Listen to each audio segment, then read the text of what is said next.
14 फरवरी से कर्नाटका असेंबली में budget session की शुरुआत हो रही है, जिसके दौरान वजीर आला बसवराज बोम्माई 2022-23 का बजट पेश करेंगे।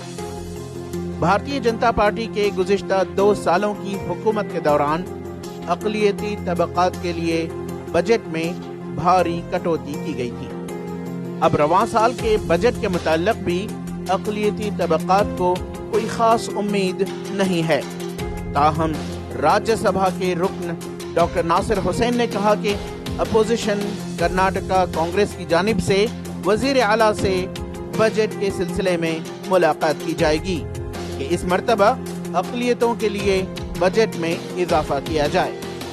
कांग्रेस की सरकार के टाइम पे जो हमारे माइनॉरिटी के स्टूडेंट्स बाहर पढ़ने जो जाते थे, दूसरे विदेश जो पढ़ने जाते थे, उनको 25-25 लाख तक का हम लोग स्कॉलरशिप देते थे। वो बिल्कुल ख़त्म हो गई है। हम ये कह रहे हैं कि वो फिर से बहाल कर दें उस स्कॉलरशिप को।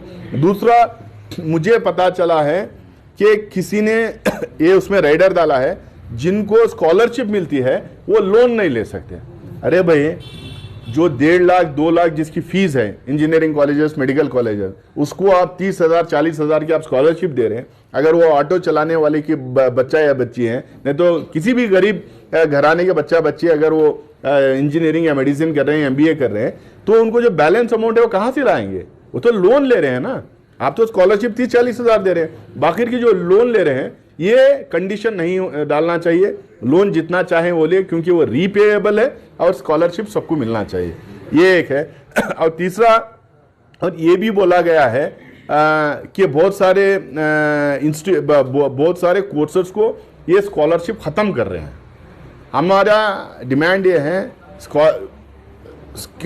कोर्स कितना भी बड़ा हो, कितना भी छोटा है, लेकिन जो पढ़ने वाला है अगर उसको ज़रूरत है तो उसको स्कॉलरशिप मिलना चाहिए गरीब को। ये शादी भाग्य बंद किए थे, शादी वालों को पैसे नहीं दे रहे, वक्फ के इंस्टीट्यूशन को जो ये प्रोटेक्शन के लिए जो पैसा आता था वो नहीं मिल रहा है।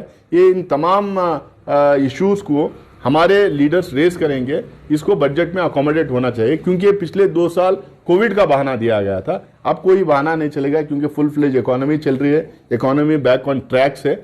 अब ये तमाम चीज़ों को और अच्छा खासा और भी बजट अक़लियतों को इसमें देना चाहिए। इसकी हम लोग मांग आने वाले दिनों में हम कर रहे हैं। ETV भारत के लिए बेंगलोर से रफीक जब्बार की रिपोर्ट।